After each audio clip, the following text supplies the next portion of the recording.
Hello good morning friends. ഇന്നത്തെ ചമ്മന്തിപ്പൂവിൻ്റെ കഥ കേൾക്കണ്ടേ? ഇന്നത്തെ ചമ്മന്തിപ്പൂവിൽ അങ്ങനെ രേവതി തിരിച്ചു വന്നു എന്നുള്ള സന്തോഷ വാർത്തയിലാണ് സച്ചി. അതുകൂടാതെ അതിനോടനുബന്ധിച്ചിട്ടുള്ള കാര്യങ്ങളാണ്. അപ്പോൾ കൂട്ടുകാർ ആദ്യം കഥ കേൾക്കണമായിട്ടുള്ള എൻ്റെ ചാനലൊന്ന് ലൈക്ക് ചെയ്യണേ, ഷെയർ ചെയ്യണേ, സബ്സ്ക്രൈബ് ചെയ്യണേ, വീഡിയോ സ്കിപ്പ് ചെയ്യാതെ ഫുള്ളായിട്ടൊന്ന് കാണണം, എന്നെ സപ്പോർട്ട് ചെയ്യണേ. അപ്പോൾ അങ്ങനെ രേവതി വന്നു. രേവതി പറയുന്നുണ്ട്, ഞാൻ പറഞ്ഞിട്ടാണ് പോയതെന്ന് പറയുന്ന ഭാഗത്താണ് ഇന്നലത്തെ എപ്പിസോഡ് അവസാനിക്കുന്നത്. അപ്പോൾ പറഞ്ഞിട്ടാണ് ഞാൻ പോയതെന്ന് പറയുമ്പോൾ സച്ചി ചോദിക്കേണ്ടത്, നീ ആരോട് പറഞ്ഞു? രവീന്ദ്രൻ ചോദിക്കേണ്ട, മോളെ നീ ആരോട് പറഞ്ഞു? അപ്പോൾ രേവതി ഇങ്ങനെ ആലോചിക്കുകയാണ്. അപ്പോൾ രേവതി ഇങ്ങനെ പോകുമ്പോൾ വർഷ അവിടെ ഫോണിൽ ആരോട് സംസാരിക്കുന്നുണ്ട്. അപ്പോൾ വർഷയോട് ഞാൻ അങ്ങനെ അമ്പലത്തിൽ മാല കെട്ടാൻ പോവാണ്, കുറച്ച് ലേറ്റായിട്ടേ വരുള്ളൂ, സച്ചേട്ടനെ ഞാനായിട്ട് ഉടക്കിയ കാരണം ഞാൻ വിളിച്ചാൽ സച്ചേട്ടൻ ഫോൺ എടുക്കില്ല, അതുകൊണ്ട് നീ എല്ലാവരോടും പറയണം കേട്ടോ എന്ന് പറയുന്നുണ്ട്. അപ്പോൾ വർഷ ശരി ഓക്കെ പോയിട്ട് വാ എന്ന് പറയുന്നുണ്ട്. അപ്പോൾ രേവതി അത് പറയുന്നുണ്ട്. അപ്പോൾ വർഷ എന്താ നമ്മളോട് പറയാഞ്ഞെന്ന് ചോദിക്കേണ്ട അവിടെ എല്ലാവരും. ഈ സമയത്താണ് വർഷ ഡബ്ബിംഗ് ഒക്കെ കഴിഞ്ഞിട്ട് തിരിച്ച് വീട്ടിൽ വന്ന് കയറുന്നത്. അപ്പോൾ വർഷയോട് ചോദിക്കുന്നുണ്ട്, എന്തുകൊണ്ടാണ് വർഷ നീ പറയാഞ്ഞത്? രേവതി പോണ കാര്യം പറഞ്ഞത്. അപ്പോൾ വർഷ പറഞ്ഞു, എന്നോടൊന്നും പറഞ്ഞില്ലല്ലോ, എന്നോട് പറഞ്ഞേ ഞാൻ പറയാതിരിക്കും. സച്ചേട്ടൻ ഇങ്ങനെ രേവതി ചേച്ചീനെ അന്വേഷിച്ച് നടക്കുന്നത് കാണുമ്പോൾ എന്നോട് പറഞ്ഞ കാര്യം ഞാൻ പറയാതിരിക്കും, ഞാൻ എന്തിനാ അത് ഒളിപ്പിച്ച് വെക്കണേന്ന് ചോദിക്കുകയാണ്. അപ്പോൾ അങ്ങനെ പറയണ സമയത്ത് അപ്പോൾ ഇതിൽ ആരാ നുണ പറയണം? അപ്പോൾ ശ്രുതി പറയണം, ഒന്നെങ്കിൽ ശ്രീകാന്തെ നിൻ്റെ ഭാര്യ വർഷയാണ്, അല്ലെങ്കിൽ സച്ചി നിൻ്റെ ഭാര്യ രേവതിയാണ് നുണ പറയണമെന്ന് പറയണം.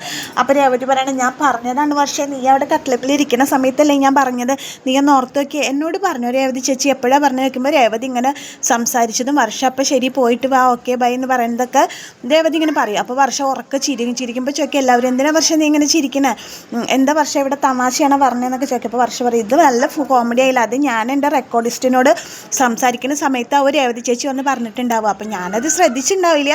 രേവതി ചേച്ചി വന്ന് പറഞ്ഞപ്പോൾ ഞാൻ ആളോട് പറഞ്ഞിട്ടുണ്ടാവും ഓക്കെ ബൈ എന്ന് പറഞ്ഞിട്ടുണ്ടാവും. അപ്പോൾ അത് കേൾക്കുമ്പോൾ രേവതി ചേച്ചി വിചാരിച്ചിട്ടുണ്ടാവും രേവതി ചേച്ചിയോട് പറഞ്ഞതെന്ന്. പക്ഷേ രേവതി ചേച്ചി പറഞ്ഞാൽ ഞാൻ കേട്ടിട്ടില്ല, കാരണം ഞാൻ ചെവിയിൽ ഹെഡ്സെറ്റ് വെച്ചിട്ടുണ്ടായിരുന്നു എന്ന് പറയണം. അപ്പോൾ രേവതി പറയണ, എനിക്കറിയില്ലല്ലോ.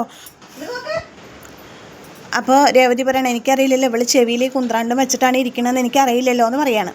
അത് കഴിഞ്ഞിട്ട് അങ്ങനെ പ്രശ്നമൊക്കെ കോംപ്രമൈസായി. അപ്പോൾ ശ്രീകാന്ത് പറയും, വർഷേ നീ ഇത്തിരി നേരത്തെ വരണമായിരുന്നു, ഇവിടെ സച്ചേട്ടന് രേവതി ചേച്ചിയോടുള്ള സ്നേഹം അറിയണമെന്നുണ്ടെങ്കിൽ നീ ഇത്തിരി നേരത്തെ വരണം, എന്തായിരുന്നു ഇവിടെ കെട്ടിപ്പിടിക്കലും പൊട്ടിക്കരയിലും എന്നൊക്കെ പറഞ്ഞിട്ട് ശ്രീകാന്ത് സച്ചിനെ കളിയാക്കാണ്.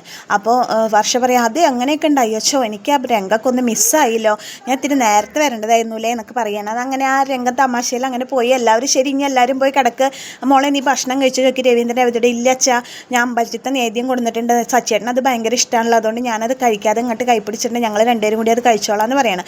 അപ്പോൾ ശരി എന്നാൽ നിങ്ങൾ ഭക്ഷണം കഴിക്കും, ബാക്കി എല്ലാവരും പോയി കിടക്കുക എന്ന് പറയണം. അങ്ങനെ എല്ലാവരും കിടക്കാൻ പോയി. ചന്ദ്രമതി പോകുന്ന സമയത്ത് രേവതി പറയും, അമ്മ ഒരു മിനിറ്റ് അവിടെ നിന്നേ പറയാണ്. അപ്പോൾ ചന്ദ്രമതി അവിടെ നിൽക്കും, ഇപ്പം അമ്മയ്ക്ക് മനസ്സിലായില്ലേ സച്ചേട്ടൻ എന്നോട് എന്തുമാത്രം സ്നേഹമുണ്ട്, ഞങ്ങൾ തമ്മിലുള്ള ബന്ധം എന്താണെന്ന്. ഇനി അമ്മയുടെ വായെന്ന് ആവശ്യമില്ലാത്തത് എന്തെങ്കിലും പുറത്തേക്ക് വന്നിട്ടുണ്ടെങ്കിൽ ഞങ്ങൾ ഇതിലും കൂടുതൽ സ്നേഹിക്കും, ചിലപ്പോൾ അമ്മയ്ക്കത് താങ്ങാൻ പറ്റിയെന്ന് വരില്ല എന്ന് പറയണം. അപ്പോൾ ചന്ദ്രമതി ആകെ ചമ്മിയിട്ട് അവിടെ നിന്ന് ഒന്നും മിണ്ടാതെ പോവാണ്. അപ്പോൾ സച്ചി പറയണ, നീ നല്ല ഡോസാണല്ലോ അമ്മയ്ക്ക് കൊടുത്ത്, അമ്മ ആകെ ഐസ് കട്ട പോലെയല്ല, അമ്മയ്ക്കൊന്നും പറയാനില്ലല്ലോ എന്നൊക്കെ പറയണം സച്ചി.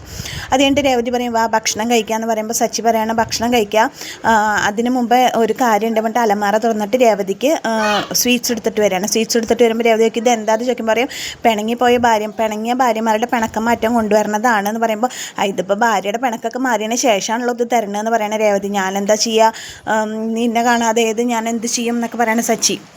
അപ്പോൾ രേവതി പറയണം, എനിക്ക് മനസ്സിലായി സച്ചേട്ടൻ എന്നോട് എന്തുമാത്രം സ്നേഹമുണ്ടെന്ന് എനിക്ക് മനസ്സിലായി, വാ നമുക്ക് ഭക്ഷണം കഴിക്കാൻ, എന്നിട്ട് സ്വീറ്റ്സ് കഴിക്കുക, ഇത് മുഴുവൻ ഞാൻ തന്നെ തിന്നുന്നു വേണ്ടി രേവതി ഭക്ഷണം കഴിക്കാൻ വേണ്ടി എടുക്കണ സമയത്ത് സച്ചി പറയാണ്. അപ്പോൾ സച്ചി പറയാണ്, ഞാൻ എവിടെയൊക്കെ പോയി അന്വേഷിച്ചെന്നറിയാം, ബസ് സ്റ്റാൻഡിൽ, റെയിൽവേ സ്റ്റേഷനിൽ, ബീച്ചിൽ, അവിടെ പാർക്കിൽ എല്ലായിടത്തും ഞാൻ അന്വേഷിച്ചു. ലാസ്റ്റ് ഞാൻ പോലീസ് സ്റ്റേഷനിൽ പോയി. എന്തിന് പോലീസ് എന്നെ പിടിച്ച് ജയിലിലിട്ടുണ്ടെന്ന് പറയാനോ ചോദിക്കുമ്പോൾ പറയാം, അല്ല നിന്നെ കാണാനില്ല എന്ന് പറഞ്ഞിട്ട് കംപ്ലൈൻറ്റ് കൊടുക്കാൻ വേണ്ടി പോയതാ രേവതി എന്ന് പറയാണ് സച്ചി. അപ്പോൾ ഞാനവിടെ പോയപ്പോൾ അവിടെ ഒരാൾ കൂടി കംപ്ലൈൻറ്റ് കൊടുക്കാൻ വന്നിട്ടുണ്ടായിരുന്നു. എന്തിനാ എന്നെ കാണാനില്ല പറഞ്ഞ് കംപ്ലൈൻറ്റ് കൊടുക്കാൻ ആരാ വന്നത്? ശരത്താണ്. ശരത്ത് എന്നെ കാണാനില്ല പറഞ്ഞ് കംപ്ലൈൻറ്റ് കൊടുക്കാൻ വന്ന, അല്ല നിന്നെ കാണാതെ അതിൻ്റെ പിന്നിൽ ഞാനാന്ന് പറഞ്ഞിട്ട് കംപ്ലൈൻറ്റ് കൊടുക്കാൻ വേണ്ടി വന്നതാണെന്ന് പറയണം. അപ്പോൾ രേവതി അത് കേൾക്കുമ്പോൾ ഞെട്ടാണ്. ഈ സമയത്ത് സച്ചിയുടെ ഫോൺ അടിക്കുമ്പോൾ സച്ചി ഫോണെടുത്ത് ഹലോ, രേവതി അങ്ങനെ അടുക്കളയ്ക്ക് പോയി. സച്ചിയുടെ ഫോൺ അടിക്കുമ്പോൾ ഫോണെടുത്ത് ഹലോ അമ്മയെ പറയണം. അപ്പോൾ രേവതിയുടെ അമ്മയാണ്, മോനെ എന്തായി വല്ല വിവരം അറിഞ്ഞു ചോദിക്കുമ്പോൾ, രേവതി വന്നു അമ്മേ, ഞാനത് ആ തിരക്കിൻ്റെ സന്തോഷത്തിൻ്റെ ഇടയിൽ ഞാൻ പറയാൻ വിട്ടുപോയി, അവൾ വന്ന് എവിടെ പോയതാ ചോദിക്കുമ്പോൾ പറയും, അവളൊരു പൂമാല കെട്ടാൻ വേണ്ടി ഏതോ ഒരു അമ്പലത്തിൽ പോയതായിരുന്നു എന്ന് പറയും.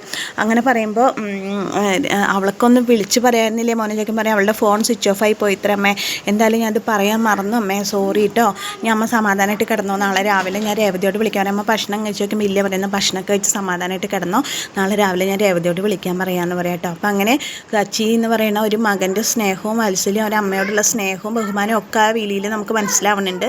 അങ്ങനെ രേവതി തിരിച്ചെത്തിയ സന്തോഷം, സച്ചിയുടെ രേവതിയുടെ ആയിട്ടുള്ള സന്തോഷ നിമിഷങ്ങളിൽ കൂടിയാണ് ഇന്നത്തെ ചെമ്പനീർപ്പൂ കടന്നു വന്നത്. അപ്പോൾ എന്നത്തെയും പോലെ എൻ്റെ കഥ കേട്ട് ഇഷ്ടപ്പെട്ട കൂട്ടുകാർ എൻ്റെ ചാനലൊന്ന് ലൈക്ക് ചെയ്യുക, ഷെയർ ചെയ്യുക, സബ്സ്ക്രൈബ് ചെയ്യുക, സപ്പോർട്ട് ചെയ്യുക. താങ്ക്